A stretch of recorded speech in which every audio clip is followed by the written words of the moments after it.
Assalamualaikum warahmatullahi wabarakatuh. Perkenalkan, nama saya Mira Nur Aliza. Pada kesempatan kali ini, saya akan memaparkan modul 9 unit 2 terkait cerita heroik di balik penindasan zaman old dari pelajaran ilmu pengetahuan sosial jenjang SMP.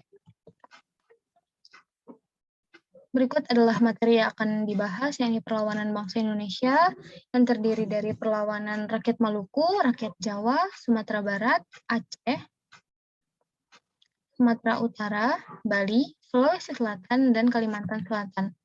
Berikut adalah penjabaran dari masing-masing perlawanan di setiap daerah. Yakni pertama ada perlawanan rakyat Maluku. Perlawanan rakyat Maluku antara lain berkobar di Pulau Saparua yang dipimpin oleh Thomas Matulesi atau Patimura pada tahun 1817. Perlawanan rakyat Saparua menjalar ke Ambon, Seram, dan juga pulau-pulau lainnya.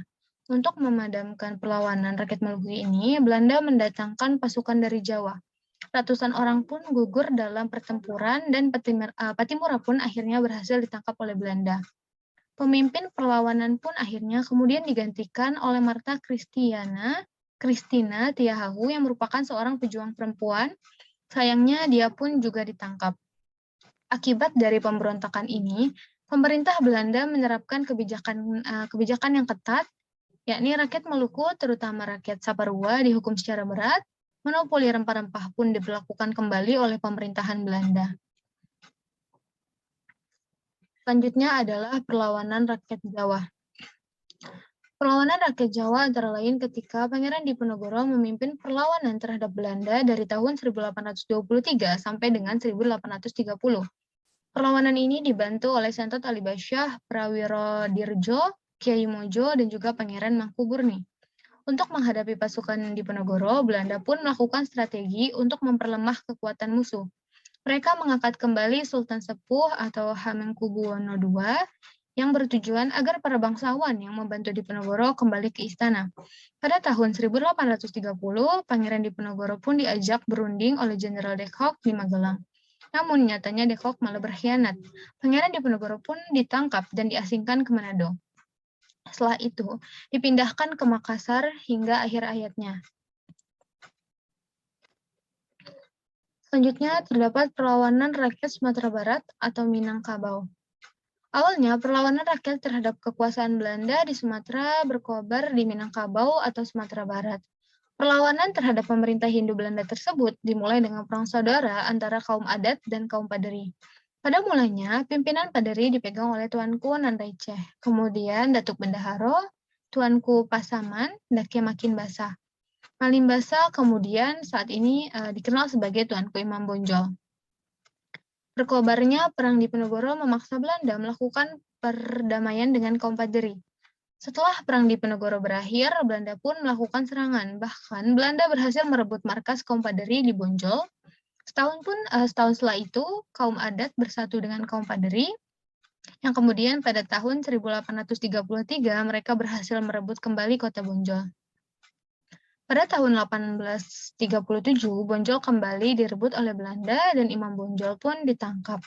Ia dibuang ke Ambon dan kemudian ke Minahasa. Selanjutnya, yakni perlawanan rakyat Aceh.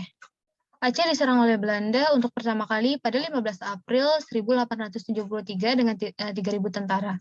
Serangan ini dipimpin oleh Mayor Jenderal J.H.R. Kohler yang tewas di perkarangan Masjid Besar. Pada masa itu muncul Tengku Umar yang didampingi istrinya Cut Nyadin yang juga ikut melakukan penyerangan terhadap Belanda. Kala itu Tengku Umar berpura-pura menyerah, tetapi istrinya menyerang Belanda setelah diberi senjata lengkap. Dr. Snow Hirschhorn dalam bukunya The Atheers atau Orang Aceh mengusulkan bahwa rakyat Aceh harus diadu domba antara golongan Tengku Bangsawan dan Tengku Ulama. Kemudian akan diserang secara habis-habisan. Tugas tersebut diserahkan kepada Kolonel J.B. Van Hutch yang segera membentuk Vlarsos atau pasukan gerak cepat, yang dimana satu persatu para pemimpin Aceh gugur dan menyerah. Dan Tengku Umar pun gugur di Melaboh. Selanjutnya ada perlawanan rakyat Sumatera Utara atau Tapanuli. Perlawanan rakyat Sumatera Utara terhadap Belanda antara lain terjadi di Tapanuli selama kurang lebih 29 tahun, dimulai sejak tahun 1878 dan berakhir pada tahun 1907. Tentara Belanda yang berkedudukan di Tarutung diserang oleh pasukan Sisingamangaraja 12 yang bermarkas di Bakara. Pada 17 Juni 1907, Sisingamangaraja 12 yang memusatkan pertahanan terakhir di Dairi gugur karena ditembak oleh Belanda. Hal ini membuat berakhirnya Perang Tapanuli. Selanjutnya adalah perlawanan rakyat Bali. Pada masa YLL, pemerintah Belanda dan Raja-Raja Bali sudah memiliki satu perjanjian. Perjanjian itu untuk membebaskan setiap kapal Belanda yang karam di perairan Bali apabila telah dibayar. Perjanjian ini diadakan sehubungan dengan adanya hak tawan karang yang dimiliki Raja-Raja Bali tersebut. Hak tawan karang adalah hak para Raja Bali untuk merampas kapal-kapal yang karam di perairan Bali.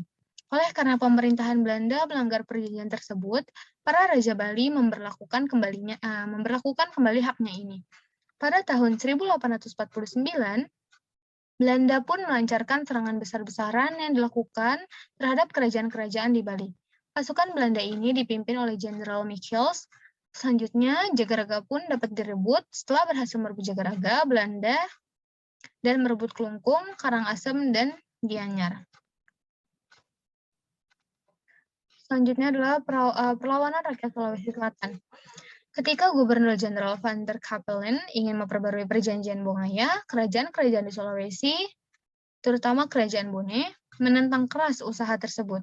Hal ini pun membuat Belanda harus mengirim ekspedisi militer untuk menaklukkan daerah Sulawesi Selatan.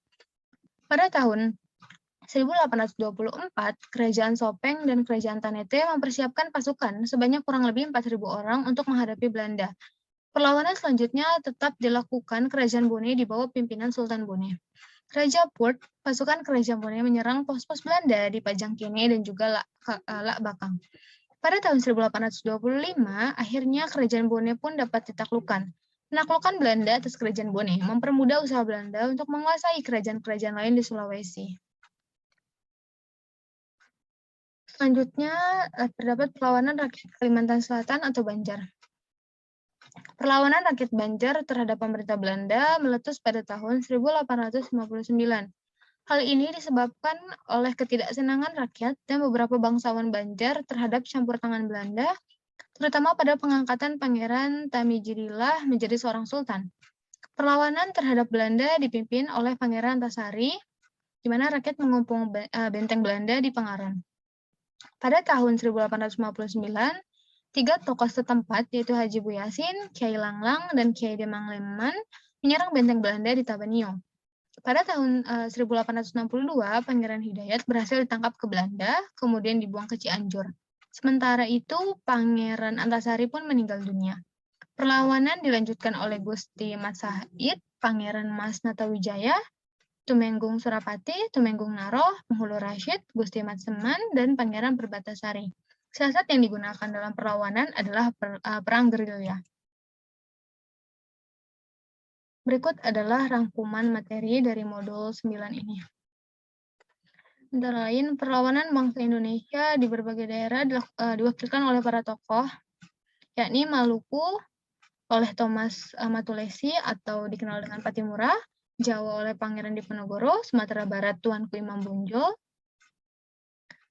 Kemudian tokoh dari Aceh terdapat 3 tokoh, yakni Maijen J.H.R. Kohler, Tengku Umar, dan juga Cut Nyadin.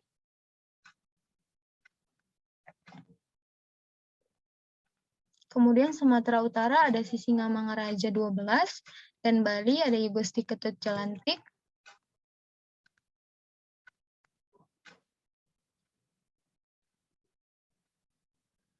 Kemudian Sulawesi Selatan ada Sultan Hasanuddin, dan Kalimantan Selatan terdapat tokoh Pangeran Antasari.